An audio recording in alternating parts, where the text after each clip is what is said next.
The high desert is full of mysteries.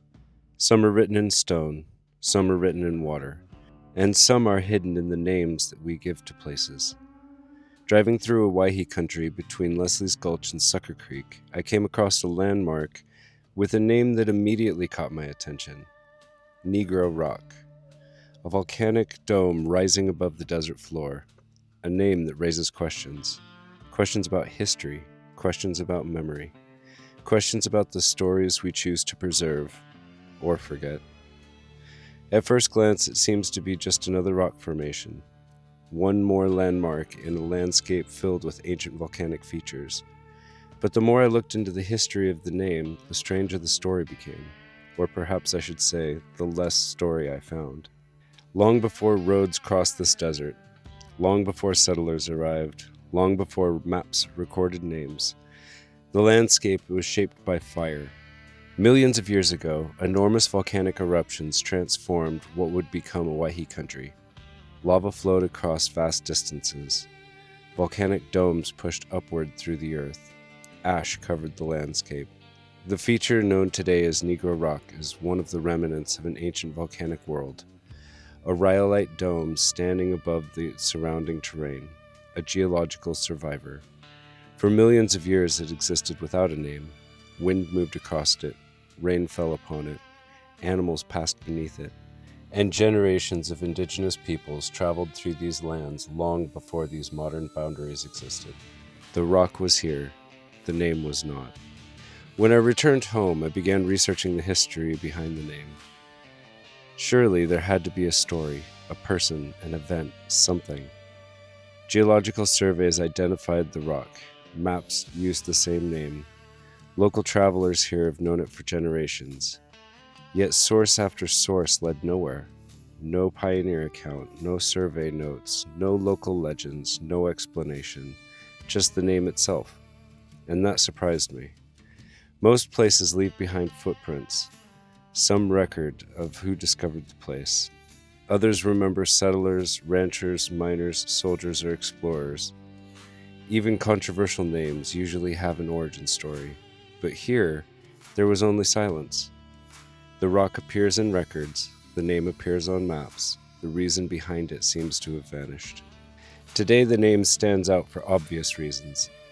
Across the American West, there are many geographic features that received names during periods when racial language appeared routinely on maps in an everyday conversation.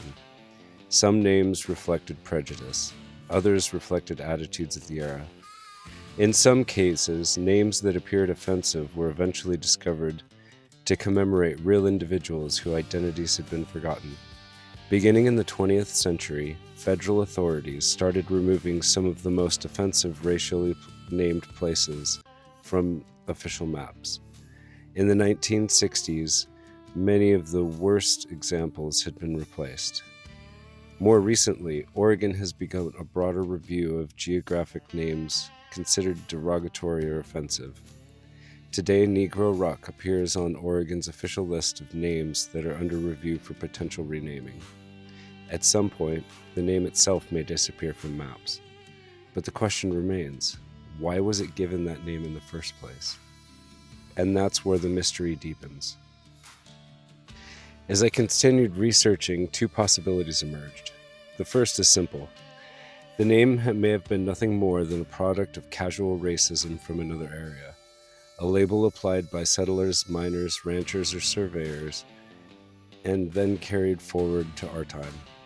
Unfortunately, history offers many examples of that. But there's another possibility.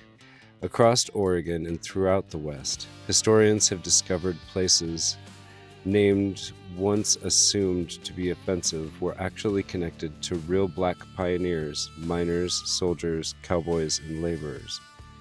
In many cases, the person's actual name was forgotten. Only the racial descriptor remained. Could this be true here?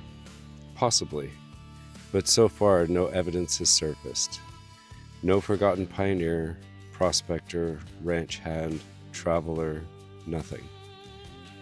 And so the rock occupies a strange place between history and mystery, a landmark known by generations, a name now under review, a story that may already be lost, not hidden, not censored, not erased by legislation, simply forgotten. Standing here in the Owyhee Country, it's difficult not to think about the difference between landscape and human memory. The rock remains, the desert remains, the canyon remains.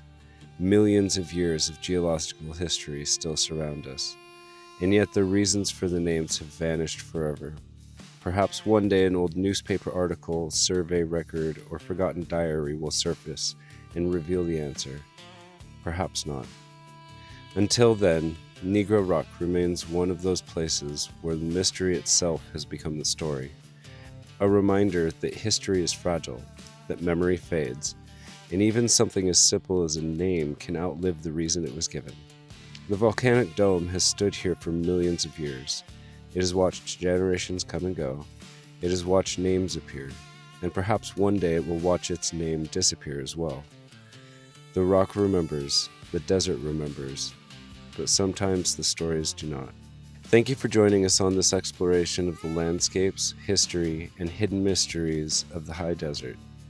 And if you'd like to join me on future journeys through the high desert, consider subscribing. Stay safe out there.